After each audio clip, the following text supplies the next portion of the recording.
If you grew up in the US, you'll probably recognize this painting from one of your American history classes. This piece is meant to show the general westward movement of Americans during the early to mid 19th century.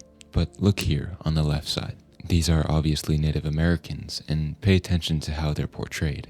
They are confined to the background. They're in the darkest part of the image. They are painted as lesser than, literally and figuratively, in the shadows of these American settlers. This is one of many pieces of art that has attempted and succeeded to alienate those not part of the proverbial West, to make them look and feel different. The current era of film and television offers a lot to be hopeful about. We're getting stories told by more voices than ever, and it's more accessible to tell your story with your phone or a cheaper than it used to be camera. And luckily, cinema has kind of grown out of its phase of overt, in-your-face bigotry that infected many films of the 20th century.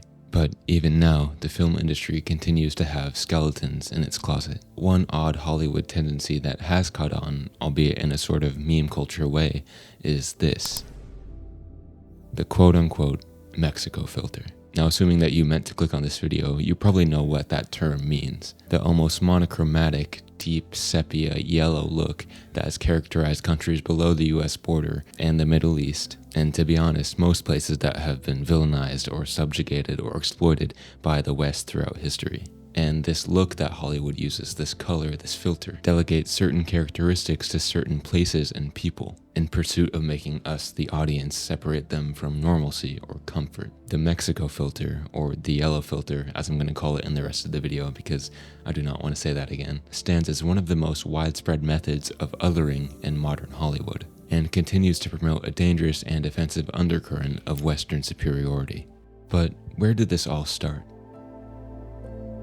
I think it's important to first understand how color in film works and how color adjustment in film works, because then we can see how it led to this issue arising and how it continues to feed that cycle. To not overcomplicate things, before the advent of digital cameras, the color you saw in film was created by 3 separate physical layers of film, and adjusting these colors was called color timing, which differs from digital color grading because there's so much less flexibility in film's color timing. For example, with digital color grading, I can easily boost the brightness of a part of the image, or I can easily change the hue of my shirt. But if I shot this video on film, me adjusting the colors through color timing would affect the whole image. So it's no surprise that films in the 20th century would push colors to pretty extreme levels to create looks that would serve as indicators of tone or just visual intrigue. Examples would be the deep, techie greens of The Matrix, or the icy blues in Heat. But one film stands out when we talk about color representing real groups of people in film: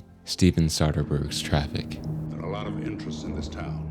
FBI, CIA, DEA, ATF, IRS.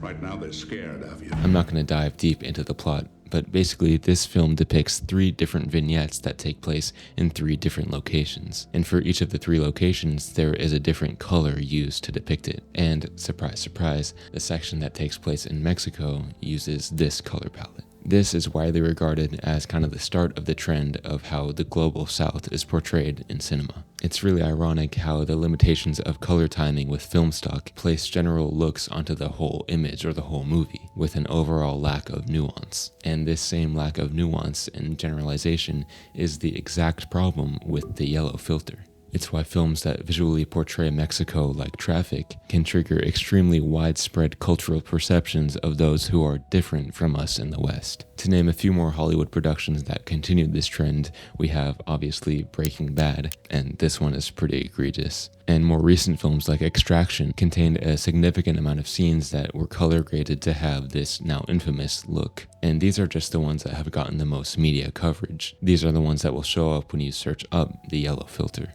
But trust me, there are so many more. We have Spectre's opening scene, or some of the Fast and Furious movies, and so many more that you've probably noticed yourself. But really, what is this look, and what does it mean, and what is it trying to convey, and what is it trying to make you feel?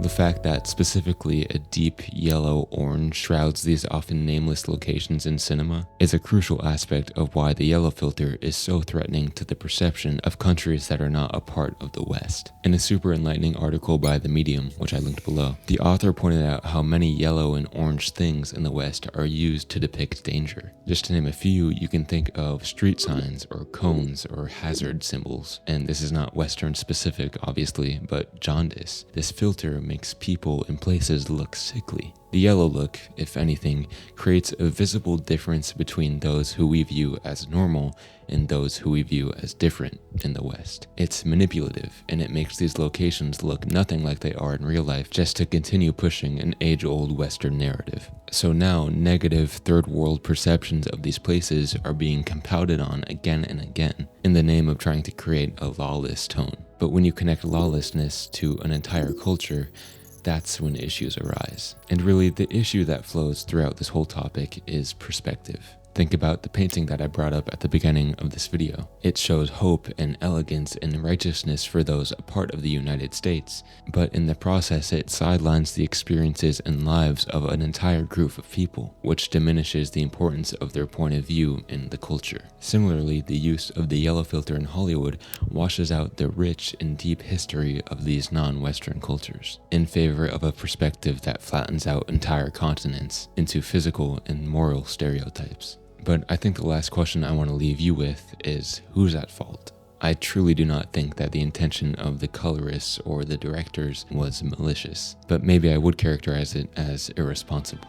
Pure intentions cannot stop a cultural perspective. The look that Steven Soderbergh used in Traffic has become synonymous with dirty, dangerous, uncivilized locations. Countless movies depicting or inspired by America's wars in the Middle East are inundated with this yellow look, and infiltrate our culture's collective memory to paint these places and people as subhuman, especially when placed in contrast to how pristine and amazing the West comes off in cinema. This, unfortunately, is a systematic issue in how media represents underrepresented people, and the best way to fight it is to raise awareness, to understand it, and to not contribute to it. These countries that are depicted in such a degrading way have so many stories to tell beyond the ones that Hollywood grants them. So do your fair share.